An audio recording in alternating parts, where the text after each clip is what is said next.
Comedy comedy comedy comedy Kalyan silks ഇപ്പോൾ വാങ്ങിയാൽ ഇരട്ടി വാങ്ങാം. ഹായ്, പുതിയ വീഡിയോട്ട് സ്വാഗതം. ഇന്ന് വന്നിരിക്കുന്നത് പവി കെയർ ടേക്കർ റിവ്യൂലോട്ടാണ്. മതിയോ? എങ്കിൽ ശരി, കുറച്ച് നേരം കഴിഞ്ഞിട്ട് പോവാം.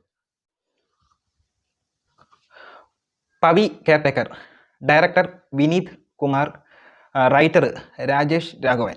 ഈ വിനീത് കുമാർ എന്ന് പറഞ്ഞാൽ അറിയത്തില്ലായിരിക്കും, പക്ഷേ പണ്ട് കുറേ വർഷങ്ങൾക്ക് മുമ്പ് ഈ സിനിമകളിലൊക്കെ വന്നൊരു വ്യക്തിയാണ്, ഒരു ആക്ടറാണ്. പക്ഷേ സിനിമകളൊക്കെ പൊട്ടി മാലപ്പടക്കം പോലെ പൊട്ടി ഏറ്റവും അവസാനം ഒരു ഡയറക്ഷനിലോട്ട് മാറിയ നിലനിൽക്കാൻ ഡയറക്ഷനിലോട്ട് മാറിയ ഒരു വ്യക്തിയാണ്. അപ്പോൾ പുള്ളിയെപ്പറ്റി പറയാം, ഡയറക്ഷനെ പറ്റിയും പറയാം.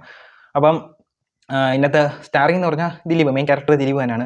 ഇപ്പോൾ എനിക്ക് ഈ പടം എങ്ങനെ ഉണ്ടെന്ന് തോന്നിക്കഴിഞ്ഞാൽ എനിക്ക് അത് അത്ര രസിക്കാൻ വേണ്ടി എടുത്ത് തന്ന് കുറേ സീനുകളൊക്കെ രസിപ്പിക്കാൻ വേണ്ടി കാണിക്കുന്നുണ്ട്. പക്ഷേ എനിക്കതങ്ങോട്ട് തോന്നിയില്ല. ഇപ്പം ഞാനൊരു എക്സാമ്പിൾ പറയുകയാണെങ്കിൽ, ഇപ്പം നമ്മൾ പഴയ സിനിമകൾ നോക്കുകയാണെങ്കിൽ ഓരോ വർഷം കഴിയുന്തോറും അപ്ഡേറ്റ് ആവുന്നുണ്ട്. എന്നിട്ട് അതിൻ്റെ സ്റ്റോറി ആയാലും കഥകളായാലും അപ്ഡേറ്റ് ആവുന്നുണ്ട്. പക്ഷേ അതിൻ്റെ ഇപ്പോൾ പണ്ടത്തെ സിനിമയ്ക്കകത്തൊക്കെ ആണെങ്കിൽ ഫോൺ ചെയ്യാൻ ലാൻഡ് ഫോൺ ഉപയോഗിക്കുന്ന ഒരു കാലഘട്ടമുണ്ടായിരുന്നു. ബൂത്തിലും ഒക്കെ പോയി സിനിമയിലെ സീനിൽ കാണിക്കാറുണ്ടായിരിക്കും. ബൂത്തിലൊക്കെ പോയി, അല്ലെങ്കിൽ അന്യ സ്ഥലത്തൊക്കെ ഉള്ളവർക്ക് കത്തെഴുതിയൊക്കെ കൊടുക്കുന്ന സീനുകളൊക്കെ ഉണ്ട്. അപ്പോൾ ആ ഒരു രീതിയിലനുസരിച്ച് അപ്ഡേറ്റ് ആയിട്ടുള്ള സിനിമകൾ ഇപ്പം ആ ഒരു ലെവലിൽ കത്തെഴുതുകയോ ബൂത്തിൽ പോയി സംസാരിക്കുകയോ ഇപ്പം ബൂത്തുകളൊന്നും കാണാനില്ല. അപ്പോൾ അങ്ങനെയൊക്കെ പോകുമ്പോൾ അതിൻ്റെ ഒരു വ്യത്യാസം അന്നത്തെ സ്റ്റോറിക്കും ഇന്നത്തെ സ്റ്റോറിക്കും തമ്മിൽ വ്യത്യാസം വരും. ഇതിൻ്റെ സ്റ്റോറിക്ക് എന്ന് പറഞ്ഞാൽ ഇതൊരു പഴയ ഒരു ടൈപ്പിലുള്ള ഒരു സ്റ്റോറിയാണ്. എനിക്കത് അത്രയും എനിക്കത് രസിച്ചിട്ടില്ല. ഇനി ബാക്കി ഞാൻ പറയാം. മെയിൻ ക്യാരക്ടർ ചെയ്ത ദിലീപിൻ്റെ കാര്യം എന്ന് പറഞ്ഞാൽ, ദിലീപ് കോമഡി പഴയ സിനിമകളിലൊക്കെ കോമഡി നല്ല രീതിയിൽ ചെയ്തിട്ടുണ്ട്. ഇപ്പം പുള്ളിക്ക് വയസ്സായി, കിളവനായി. കാണുമ്പോൾ അറിയാം കിളവനായി എന്ന് പറഞ്ഞാൽ ഇപ്പം 10-55 വയസ്സ് പുള്ളിക്ക് ഉണ്ടെന്നാണ് തോന്നുന്നത്. പക്ഷേ പുള്ളിക്ക് അത് അറിയാനുണ്ട്. ആക്ടിങ്ങിലായാലും ഓരോ സീനിലും അറിയാനുണ്ട്, കിടന്ന് പാടുപെടുന്ന അറിയാനുണ്ട്. പണ്ടത്തെ സിനിമയ്ക്കകത്തിൻ്റെ കൂട്ട് ഇപ്പം എല്ലാവർക്കും ഇഷ്ടപ്പെട്ട നെഗറ്റീവ് ഇല്ലാത്ത കുറേത്തെ സിനിമയാണ് പറക്കും തെളിയ, പഞ്ചാബി ഹൗസ്, മീശ മധവൻ, ഇതേപോലെയൊക്കെയുള്ള ഇപ്പം ചാന്തുപൊട്ട്, ഇഷ്ടമൊക്കെ നല്ലൊരു ഫാമിലി സിനിമയാണ്. അതൊക്കെ എനിക്കും ഇഷ്ടപ്പെടുന്ന സി ഡി മൂസ, ഇതൊക്കെ എല്ലാവർക്കും ഇഷ്ടപ്പെട്ട സിനിമയാണ്. പക്ഷേ ഇപ്പം ആ യുവത്വം കാണിക്കാൻ നിന്ന് കഴിഞ്ഞാൽ അത് പാളിപ്പോവും. ഇതിനകത്ത് നല്ല രീതിയിൽ പാളിയിട്ടുണ്ട്. പക്ഷേ പടം തുടങ്ങുമ്പം തന്നെ പുള്ളിയുടെ കുറച്ച് കോപ്രായങ്ങൾ മുഖം കൊണ്ട്, എന്നുവെച്ചാൽ ഒരു ഫോൺ തന്നിട്ട് ഫോണിൽ ലോക്ക് മാറ്റുക, ഫോണിൽ ലോക്ക് ഫേസ് ലോക്കാണ് ഇട്ടേക്കുന്നത്. അത് കാണിക്കാൻ ഇങ്ങനെ കാണിച്ച് ഫേസ് ലോക്കൊക്കെ എടുക്കുന്നത്. അതിൻ്റെ ഇത് എന്തുവന്ന് എനിക്ക് മനസ്സിലാവുന്നില്ല. കാരണം ആ ഒരു കോപ്രായം കാണിച്ചതിൻ്റെ മീനിങ് കോമഡി കാണിക്കാൻ ശ്രമിക്കുന്നതാണ്. പക്ഷേ അത് ഇങ്ങനെയൊക്കെയുള്ള ഒരു നിലവാരമില്ലാത്ത കോമഡി ആയിട്ടാണ് എനിക്ക് തോന്നിയിട്ടുള്ളത്. പിന്നെ പുള്ളിയെ ആദ്യമേ കാണിക്കുമ്പോൾ തന്നെ പടം ആദ്യമേ കാണിക്കുന്നത് തന്നെ പുള്ളിയെ വെച്ചുകൊണ്ടാണ്. അതൊരു ഗ്രീൻ സ്ക്രീനിൻ്റെ ഒരു എഫക്റ്റൊക്കെ ഇട്ടുകൊണ്ടാണ് പുള്ളിയെ കാണിക്കുന്നത്. ഗ്രീൻ സ്ക്രീൻ എന്ന് പറഞ്ഞാൽ ഒരു പട്ടിയെ വെച്ച്, എന്നുവെച്ചാൽ പുള്ളി വിളിക്കുന്നത് ബ്രോ എന്നാണ്. അങ്ങനെ വിളിച്ചുകൊണ്ടാണ് വിളിക്കുന്നത്. ഗ്രീൻ സ്ക്രീനിൻ്റെ എഫക്റ്റ് അത് എനിക്ക് അങ്ങനെ തോന്നി. ചിലപ്പോൾ അങ്ങനെ ആയിരിക്കത്തില്ല, എനിക്കങ്ങനെ തോന്നി. ഗ്രീൻ സ്ക്രീനിൽ ഇട്ട് കാണിച്ചിട്ട് തോന്നി. അപ്പോൾ ആക്ടിങ് വെച്ച് പറയുകയാണെങ്കിൽ ദിലീപ് പലയിടത്തും പാളിപ്പോയിട്ടുണ്ട്. കോമഡി സ്ഥിരമായിട്ട്, അതായത് ജട്ടി കഴിവിടുന്ന കുറച്ച് സീനുണ്ട്. ജട്ടി എന്ന് പറയുമ്പോൾ കോമഡി ആയിട്ട് കാണിക്കുന്നത്. പിന്നെ ഒരു റൂമിനകത്ത് ഒരു മരപ്പട്ടി കയറി ഇതിന് വേണ്ട എൻ്റെ സെൻട്രൽ എക്സിയുടെ അവിടെ കയറിയിരിക്കുന്നതും പുള്ളി. അപ്പം അപ്പോഴേ നമുക്കറിയാം അവിടെ എന്തെങ്കിലും ഒരു അടുക്കള തന്നെയാണ്, എന്തെങ്കിലുമൊക്കെ കോമഡി ഉണ്ടാക്കുമെന്ന് അതിനകത്ത് അറിയാം. കോമഡി ആയിട്ടൊന്നും എനിക്ക് തോന്നിയില്ല. അതിനകത്ത് മരപ്പട്ടി എന്ന് പറയുമ്പം കുറച്ച് അത് ഒറിജിനൽ മലപ്പട്ടിയല്ല, ഒരു VFX പോലെ ചെയ്തെടുത്തിട്ടുണ്ട്. VFX എന്ന് പറഞ്ഞാൽ ഇപ്പം അത് ചിലവരൊക്കെ ലിയോയുടെ ലിയോയുടെ ആ ഹൈനയെ പറ്റിയൊക്കെ കമ്പയർ ചെയ്യുന്നുണ്ട്. ഹൈന എന്ന് പറയുമ്പോൾ ഇപ്പം ഹോളിവുഡ് ലെവലിൽ വർക്ക് ചെയ്യുന്ന ഒരാളും, പിന്നെ ഈ ഞാനും അല്ലെങ്കിൽ എൻ്റെ വീടിനടുത്തുള്ള ആരെങ്കിലുമൊക്കെ, അല്ലെങ്കിൽ സിനിമാക്കാരുടെ വീടിനടുത്തുള്ളവരൊക്കെ പയ്യന്മാരും ഒക്കെ വർക്ക് ചെയ്യുന്നത് തമ്മിൽ വ്യത്യാസമുണ്ട്. അപ്പോൾ ഇതിനകത്ത് നോക്കുകയാണെങ്കിൽ ലോങ് ഷോട്ടും കാണിക്കുന്നുണ്ട്, ക്ലോസപ്പ് ഷോട്ടും കാണിക്കുന്നുണ്ട്. ലോങ് ഷോട്ടിൽ കാണിക്കുന്ന എനിക്കൊന്ന് എന്തെങ്കിലും അതിന് സാമ്യമായിട്ടുള്ള എന്തെങ്കിലും യഥാർത്ഥമായിട്ട് ഇട്ടിട്ട് ക്ലോസപ്പ് ഷോട്ടിൽ അത് മാറ്റുന്നുണ്ട്. ക്ലോസപ്പ് ഷോട്ടിൽ പിന്നെ അതിനകത്ത് ഈ ടോം ആൻഡ് ജെറിക്കകത്ത് എൻ്റെ കൂട്ടൊക്കെ ഉള്ള സീനുകൾ, അതെനിക്ക് അതേപോലത്തെ സീനുകൾ, അതായത് ജെറിയൊക്കെ കുറച്ച് ടോമിനൊക്കെ ഇട്ട് പറ്റിക്കുന്ന രീതിയുണ്ടല്ലോ, ഈ പ്ലേറ്റ് മറിച്ചിട്ട് തലയെ മറിച്ചിട്ട്, അതേപോലത്തെ സെയിം ഇത് ഇതിനകത്ത് കാണിക്കുന്നത്. ചിരിപ്പിക്കാൻ വേണ്ടി ചെയ്യുന്നതാണ്. പക്ഷേ എവിടെ ചിരി വരുന്നതിന് മനസ്സിലാവുന്നില്ല. ഇതൊക്കെ കാണാൻ കുറച്ച് പേരുണ്ട്, അല്ലെങ്കിൽ നമ്മൾ കുറ്റം പറഞ്ഞാൽ ചിലപ്പോൾ ഇതുപോലൊക്കെ നിലവാരമില്ലാത്ത കോമഡി ഇഷ്ടപ്പെടുന്നവർ കാണും, അവർക്കൊക്കെ വേണ്ടി എടുത്തതായിരിക്കും. പക്ഷേ നമുക്ക് ഇതുപോലെ നിലവാരമില്ലെന്ന് ഞാൻ ആക്ഷേപിച്ച് പറഞ്ഞല്ല. ഇപ്പം നമുക്ക് ഈ ഒരു കാലഘട്ടത്തിനനുസരിച്ച് ഉള്ളൊരു രീതി കൂടെ പടം എടുക്കാൻ നോക്കണം. പക്ഷേ അത് എനിക്ക് അങ്ങനെ തോന്നിയിട്ടില്ല. അത് കണ്ടിട്ട് പറക്കും തളികയ്ക്കകത്ത് അവർ തമ്മിൽ ഒരു രാത്രി വീടിനകത്ത് കിടന്ന് ഉള്ള ഒരു സീനുണ്ട്.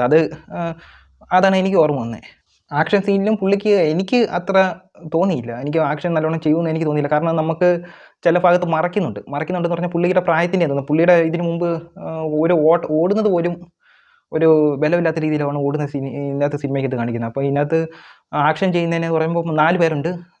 5 വട്ടം അടിക്കുന്നത് കാണിക്കുന്നുണ്ട്. 5 വട്ടം, അതായത് ഒരു ഇടിക്ക് കത്തിയൊന്നുമല്ല, പക്ഷേ പുള്ളിക്ക് എവിടെയൊക്കെ ഡയറക്ടർ പലയിടത്തും മറച്ചു വെച്ചിട്ടുണ്ട്. അവരുടെ അടി കൊള്ളുന്നതിൻ്റെ ശബ്ദം കേൾപ്പിച്ചിട്ട്, പുള്ളിക്ക് ഇടിക്കാൻ പറ്റാത്തതുകൊണ്ടാണ് തോന്നുന്നു, ശബ്ദം കേൾപ്പിച്ചിട്ട് ആ ആൾ തെറിച്ചു പോയി ഈ ഗ്ലാസ് ഇടിച്ച് പൊട്ടിച്ച് വീഴുന്നതും അങ്ങനെയൊക്കെയുള്ള സീനുകൾ മറച്ചു വെക്കുന്നുണ്ട്. പിന്നെ പണ്ടത്തെ ടൈപ്പിലുള്ള ഫൈറ്റ് തന്നെ, ഫൈറ്റ് ചെയ്യുന്ന ആളുടെ കഴിവനുസരിച്ച് ഡൈവ് ചെയ്ത് തറയിൽ വീഴുന്ന രീതിയിൽ അതൊരു ശബ്ദം കേൾപ്പിക്കും, ഡൈവ് ചെയ്ത് തറയിൽ വീഴുന്ന ആ ഒരു സെയിം ആക്ഷൻ തന്നെ കാണിച്ചിരിക്കുന്നത്. 4 ഇടി പരിപാടി തീർന്ന് പുള്ളിക്ക് ചെയ്യാൻ പറ്റും. പിന്നെ ഇതിനകത്ത് പുള്ളി ഒരു ഗേറ്റ് ചാടുന്ന ഒരു സീൻ കാണിക്കുന്നുണ്ട്. ആ ഗേറ്റിനകത്ത് കയറുന്നതിന് തന്നെ എത്ര ഷോട്ടാണ് അതിനകത്ത് അധികം കയറ്റി വെച്ചിരിക്കുന്നത് എന്ന് വെച്ചാൽ, അതിനകത്ത് പുള്ളി അതിനകത്തും ലൂപ്പ് കയറ്റിയിട്ടുണ്ടോ എന്ന് എനിക്കൊരു സംശയമുണ്ട്. കാരണം ലോങ് ഷോട്ടിലാണ് കാണിച്ചേക്കുന്നത്. അപ്പോൾ അതിനകത്ത് ലോങ് ഷോട്ട് വെക്കേണ്ട ഒരു ആവശ്യം എനിക്ക് തോന്നിയില്ല, പേഴ്സണലി എനിക്ക് തോന്നിയില്ല. അത് ഒരു സിംഗിൾ ഷോട്ടിൽ കുറച്ച് നേരെ കാണിക്കാവുന്ന ഒരു ഷോട്ടേ ഉള്ളൂ. അത് തന്നെ ബാക്കി ഇന്ന് എത്ര വട്ടം കാണിച്ചേക്കുന്നത്, അത് എനിക്ക് തോന്നുന്നു ലൂപ്പിനെയാണ് അങ്ങനെ ഉപയോഗിച്ചേക്കുന്നതെന്ന് എനിക്ക് തോന്നി. പിന്നെ അതിനകത്ത് ദിലീപിൻ്റെ ഒരു ഇമോഷനല്ല, ഒരു സീരിയസ് ആയിട്ട് ഒരു സീനിൽ പുള്ളി നല്ലോണം പറയുന്നുണ്ട്. അപ്പോൾ ഒരു സീനിൽ അത് എനിക്ക് നല്ലോണം ഇഷ്ടപ്പെട്ടെന്ന് പറഞ്ഞാൽ, ഒരു സീനിൽ പക്കയായിട്ട് കടിക്കുന്നുണ്ട്.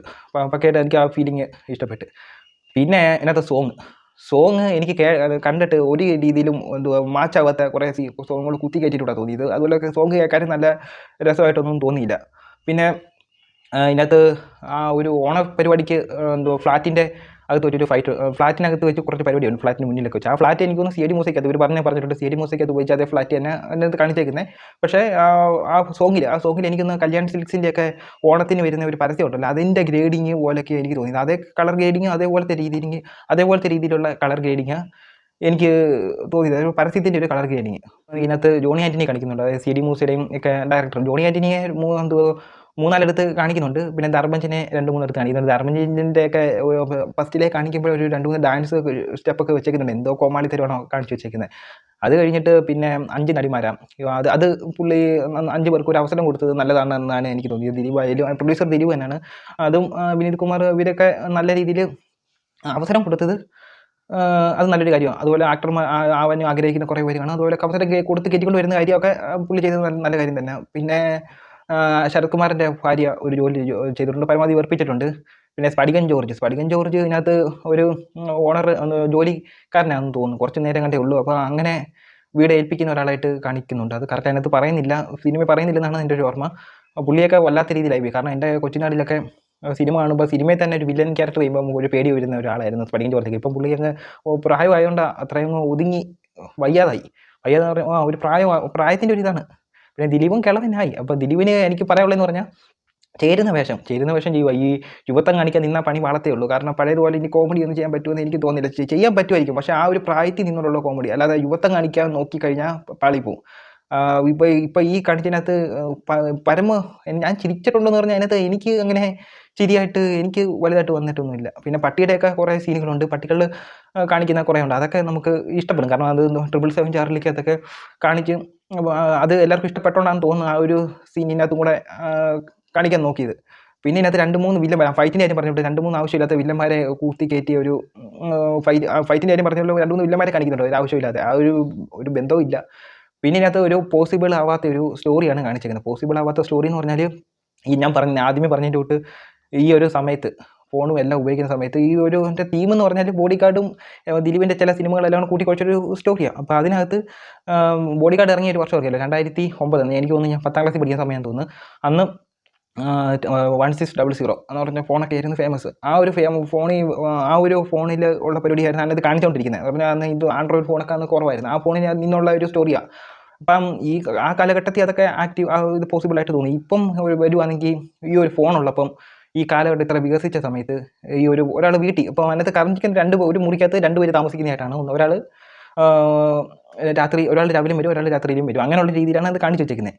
പക്ഷെ അത് ആളെ മനസ്സിലാവുന്നില്ല. ആ ഒരു രീതിയിലാണ് പടം പൊക്കുന്നത്. എനിക്ക് അത്രയും ഇഷ്ടപ്പെട്ടില്ല. അങ്ങനെ ടോട്ടലി. പിന്നെ ഒരു പ്രിൻസ് എന്ന് പറഞ്ഞൊരു ക്യാരക്ടറിനെ അതിനകത്ത് കാണിക്കുന്നുണ്ട്. പുള്ളി അത് നല്ല രീതിയിൽ ചെയ്തിട്ടുള്ളതെന്ന് തോന്നുന്നു. പിന്നെ ക്ലൈമാക്സിലോട്ട് എടുക്കുമ്പോൾ ഒരു രീതിയിലും, ഇപ്പോൾ ക്ലൈമാക്സിൽ ഡയറക്ടർ തന്നെ കയറി അഭിനയിച്ചിട്ടുണ്ട്. എന്ന് വെച്ചാൽ ആളെ കിട്ടാത്തതുകൊണ്ടായിരിക്കും. പുള്ളി തന്നെ കയറി ഒരു റോളി ക്യാമറയിൽ 2-3 വട്ടം നിന്ന് വെറുപ്പിച്ചിട്ടുണ്ട്. പിന്നെ എല്ലാവർക്കും പ്രിഡിക്റ്റ് ചെയ്യാൻ പറ്റുന്ന സ്റ്റോറിയും കോമഡിയും തന്നെ അടിച്ചിട്ട് കോമഡി കാണിക്കും. ഇങ്ങനെയൊക്കെയുള്ള രീതിയിലാണ് പുള്ളിയും കോമഡി കാണിക്കാൻ ശ്രമിക്കുന്നത്. പക്ഷേ പാളിപ്പോയതായിട്ടാണ് എനിക്ക് തോന്നിയത്. ഇത് ഈ ഇഷ്ടപ്പെടുന്നവർ കുറേ പേര് കാണും. അപ്പോൾ ഇത്രയേ ഉള്ളൂ. എനിക്ക് ഈ പടം ഒരു ആവറേജ് താഴെ നിൽക്കുന്നൊരു പടമായിട്ടേ എനിക്ക് തോന്നിയുള്ളൂ. പിന്നെ ഈ ഫാമിലി പ്രേക്ഷകർക്ക് ചിലപ്പം ഈ കോമഡികളും ചില നിലവാരമില്ലാത്ത കോമഡികളൊക്കെ ചിലപ്പോൾ ഇഷ്ടപ്പെട്ടേക്കാം. അവർ പോയി കാണട്ടെ, അത് അത്രയേ പറയാനുള്ളൂ. എനിക്കൊരു ആവറേജ് താഴെ നിൽക്കുന്ന ഒരു സിനിമ എന്തോ നല്ലതെന്നായിട്ട് എനിക്ക് തോന്നിയില്ല. പിന്നെ ചുമ്മാതെ കാണാനുള്ളവർക്ക് പോയി കാണുക, എനിക്ക് ഇഷ്ടപ്പെട്ടില്ല. അപ്പോൾ ഇത്രയേ ഉള്ളൂ. അടുത്തൊരു വീഡിയോ വരുത്തട്ടെ. ബൈ.